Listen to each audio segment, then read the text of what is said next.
Assalamualaikum warahmatullahi wabarakatuh. Nama saya Poppy Purniati Brusmiring. Di sini saya akan menginterpretasikan deskripsi analisis yang berjudul Analisis Surat Utang Negara terhadap Inflasi dan Pertumbuhan Ekonomi di Indonesia melalui model FAT Analyze.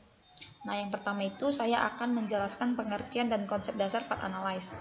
Nah, FAT Analyze dapat dikatakan sebagai kepanjangan dari analisis regresi berganda.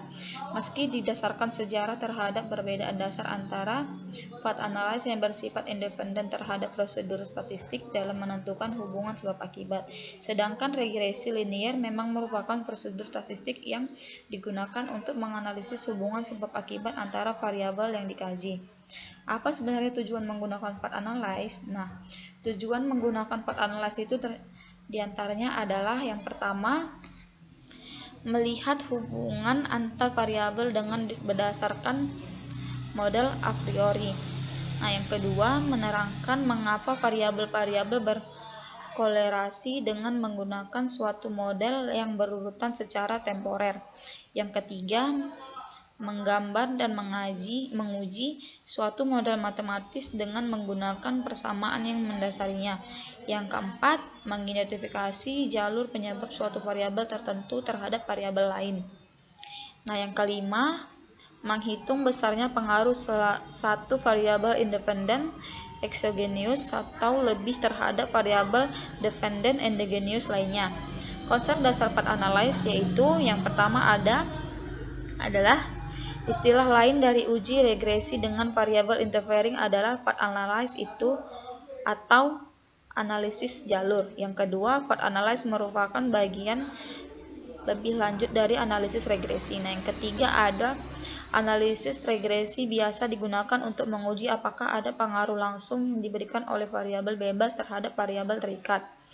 Sementara analisis jalur tidak hanya menguji pengaruh langsung saja, tetapi juga menjelaskan tentang pengaruh tidak langsung yang diberikan oleh variabel bebas melalui variabel interfering terhadap variabel terikat. Nah, di sini saya akan menjelaskan kerangka konseptual. Nah,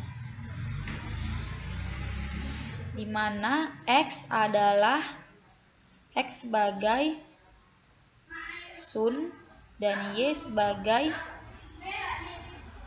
pertumbuhan ekonomi dan inflasi sebagai Z. Berdasarkan gambar ini dapat kita merumuskan sebuah hipotesis umum yang akan diajukan dalam analisis jalur, yaitu Sun sebagai X, pertumbuhan ekonomi sebagai Y, dan inflasi sebagai Z. Sementara itu, yang akan diuji satu persatu antara lain pengaruh Sun atau X terhadap Y atau pertumbuhan ekonomi.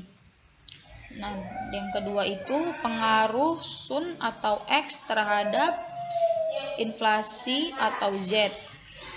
Nah, yang ketiga, pengaruh Sun atau X melalui pertumbuhan ekonomi atau Y terhadap Z atau inflasi. Berdasarkan data dan judul analisis surat utang negara terhadap inflasi dan pertumbuhan ekonomi, selanjutnya saya akan hipotesis surat utang negara berpengaruh signifikan. Hipotesisnya, surat utang negara berpengaruh signifikan terhadap pertumbuhan ekonomi melalui inflasi di Indonesia.